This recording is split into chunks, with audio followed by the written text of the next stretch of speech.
What's going on, everyone? This is Erik from Full Man MMA, and today I am joined by boxing's hottest prospect, Ben Askren, Ha ha!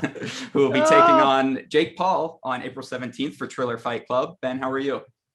That's really funny that you said boxing's hottest prospect because man, boxing is kind of a strange world, and I'm only going to be here for one fight. I don't really plan on being here any longer. I guess never say never, maybe two. You never know, but yeah, that's funny to hear it that way. I guess that I would venture to guess if you're talking about boxers' debuts, my paycheck would be very high up there for most boxers' debuts. I was going to say there's an awful lot of hype surrounding this fight. Real quick, before we get into obviously the theatrics of you fighting somebody like Jake Paul, tell us a little bit about how you're training, how you're preparing for this. I'd imagine this is the first time you're focusing just on boxing. So can you see yourself getting better just at boxing? Like, how's the improvements been coming along? Oh, I've gotten so much better. That's for sure.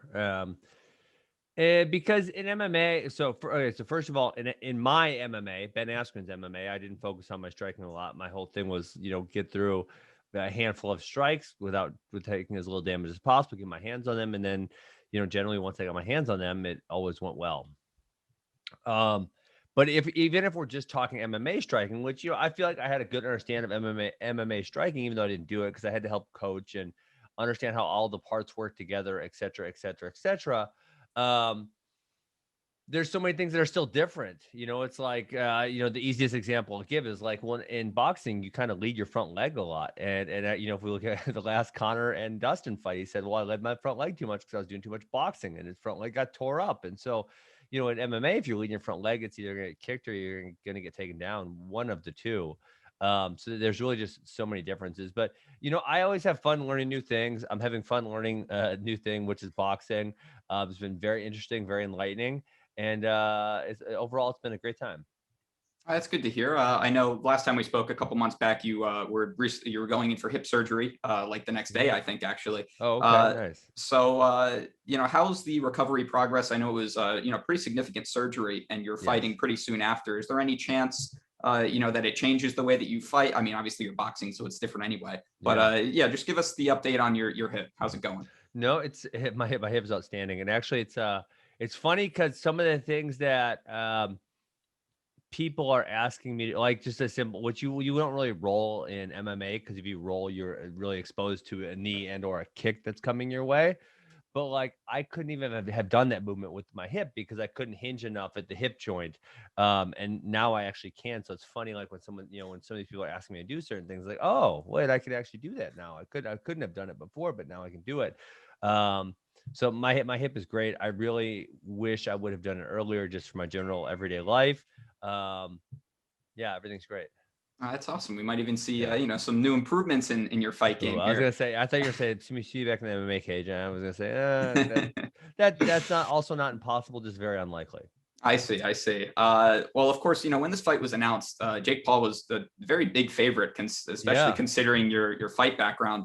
He's like between 250 and 300, minus 250 and 300. Now it's gotten to be a bit of a toss-up. Do you think people have just thought about it more? What can you make of the odds swinging so far in your favor? Well, I always thought it was kind of strange that he was that much of a favorite. But people did think my striking was really bad. But it's so funny. I face mushed the guy, and all of a sudden they go from a plus 200 to even money. And it's like all I did was face mush him and tell him he sucks. I mean, that's it. So maybe people are betting with their hearts this time and not their minds because I think even the most ardent of Jake Paul fans would really struggle with seeing us interact and saying like, I want that guy to win. You know what I'm saying? Like when you see those two people on the stage together, man, there's barely anyone that says, I want to see that guy win. They're like, oh, that guy's terrible. I want to see that guy get punched in his face. Yeah, that's what I was going to ask you about because you guys just had that press conference where that happened. And now, of course, we have that great meme that's everywhere of you smushing his face away. Yes. If I did nothing else for humanity, I at least contributed that Jake Paul got face mushed. Thank goodness we have that meme now. But I think it's fair to say, would you say that you won that press conference pretty handily? Like you think a lot more people are rooting for you now? I mean, even so, I coach, high school, middle school. I coach all the way down to 5-year-old kids, and they weren't watching it. But all the high school kids are like, dude, that guy's so embarrassing. He literally has comebacks like a fourth grader. And that's like how I felt. I felt like I felt like I was trying to communicate with an early middle school kid. And it was just like a real struggle because he's just so immature. Yeah, I mean, I'm someone that grew up in that same, era of seeing Jake Paul do stupid things on the internet. So when I heard this announced, I was like, oh, Ben needs to win this fight too. Um, For real. so, looking back at your incredible MMA career, I mean, people like to forget, it seems, that you have held titles in two organizations, were defeated for, I mean, years leading up to your UFC appearances. Do you fear that losing to Jake Paul in any way, if that could happen, would diminish your combat sports legacy at all? No, I don't feel that way at all. And there is a possibility. I mean, I've said multiple times now, like, hey, if this guy's really good at boxing, I'm not. Like, I'm not. If he's really good, I'm not going to do all that well. Now, I don't think he is. I think that's really far from the realm of possibilities. But it is a possibility. And maybe I'm slightly autistic, but I really don't see what a boxing fight has to do with my wrestling ability. For example, right? I won NCAA titles, Olympic team, Hodge Trophy.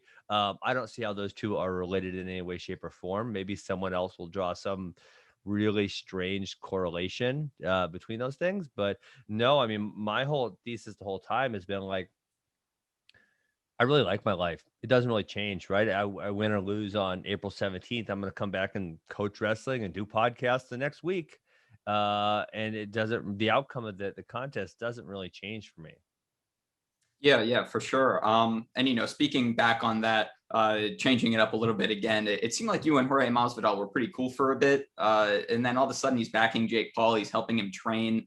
He FaceTimed him at the press conference as like Yeah. some sort of odd flex, I guess. So weird. What happened with that? Why do you think Jorge Masvidal is on his side now? Yeah, I mean, my biggest intuition would be that Jake paid him or is doing something for. I mean, honestly, that's my biggest intuition, right?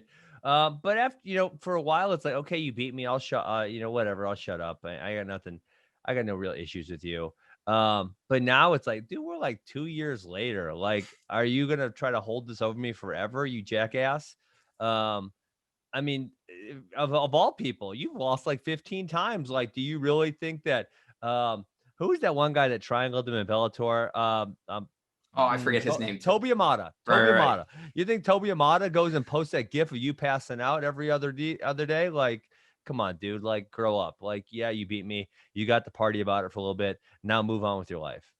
Do you think he stands a chance in this rematch with Usman later this month, or do you think he goes the same? No, I said this before anything. I said, I was the one who said, like, and I can't stand Colby, but Colby and George, Colby and Usman that was 2-2 going into the fifth round, and Usman ended up finishing it, but it was really competitive. It was 100%. It was 2-2 going into the fifth round. I think on all judges' scorecards, including and mine. And George versus Usman was 50-43. I mean, it was not, and I think because of people's feelings towards people don't like Usman and they like Masvidal, so they kind of feel differently about it. But it was 50-43. It wasn't really competitive at all. And I actually made the statement right after that. If George would have said right then and there, "Hey, sucker, I only got 6 days to train for this. Let's do this again." They should have done it again. That's what the angle he should have taken at that point in time. He said, dude, this is crap. I stepped up on 6 days notice. Give me another chance with a real training camp. That's what he should have done right then and there. He didn't do it, right? He didn't say nothing. And now, and I'll tell you, listen, this is my conspiracy brain thinking. He hasn't fought since then. That was 9 months ago, maybe 10 months ago. That was like 10 months ago. He has not fought since then. Colby actually has a win, unfortunately, since his loss to Usman. I think Jorge does not really want to fight Colby, and that's why when he got offered Usman again, which he shouldn't have, because he should have had to have a win or something after the loss. That's what I thought. He said, "Yeah, let's do it." Yeah, no. So it should be, I hope, a little bit interesting to see how it plays out. I hope it's not just exactly the same, because that would be kind of a bummer since it's headlining that pay-per-view. I mean, it's likely to be the same. It's the same reason I wanted to fight George, and obviously, right, something happened. George has some big move ability, but George gets taken down relatively easily. Like, and that's been the story of his career. It's happened many times. And it's probably going to happen again. Of course, of course. And, going back to what you said earlier, you did say that this was the biggest payday for like a single fight that you've gotten. Do you think that speaks to just the popularity of these celebrity boxing matches and people like Jake Paul, or do you think that it speaks more to, I guess, the pay struggles in MMA?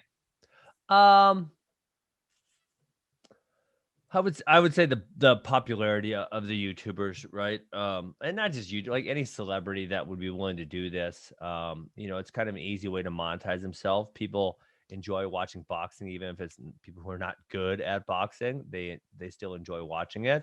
So yeah, it's nice. It's like, again, like I said earlier, like my life's the same. Any outcome of this contest. Actually, my biggest worry is that if I beat his ass, I'm gonna get too famous. Like I don't want to be that. I'm like moderately famous, and I kind of like it's a little bit cool because you get some benefits, but there's not really a negative side to it at this point in my life. In the sweet spot, yeah. I'm in that sweet spot. I beat his ass. I'm gonna go viral, and then I'm gonna like get stopped every 2 seconds anywhere I go. That won't be any fun. So that's actually probably my biggest concern, but. Yeah, I mean, I get to have a bout where I'm making a whole bunch of money and where the outcome does not really affect my life in one way or the other. Where in MMA, I was trying to be the world champ, right? So every bout meant something to me. Every bout was relevant. Whether I win or lose on April 17th, I'm likely not going to box again. So and it's likely not going to change my life at all. And so the outcome is fairly irrelevant to me. Of course. Well, I'm sure the whole MMA community, at least that watches this channel, is behind you. So we're looking forward to. I think the outcome might be more relevant to other people than me. Like, obviously, I don't want to get beat up. That would suck. And I want to do the beating. But like I said, my life is the same one way or the other. Of course. Yeah. Well, that's honestly a great mindset to have going into something like this. So again, thank you for joining us today. We're really looking forward to seeing you fight Jake Paul on April 17th. Before we let you go, did you have any shout outs you wanted to give? Some teammates, podcasts, my buddy Mike. Yeah, Mike Rhodes has been helping me a lot for this camp. Former UFC fighter. He's also fought in Bellator. And man, I have some great sponsors this time. Rudis, Litecoin, Coin Flip, Hair Club. Although I don't know why they're sponsoring me because I have a tremendous head of hair. America's Poker Room, my bookie. Man, the sponsors are really jumping on board, and it's been tremendous to have that support. Hope you have a good rest of your day. Everyone subscribe to Ben's podcast as well. We'll link that below. Peace.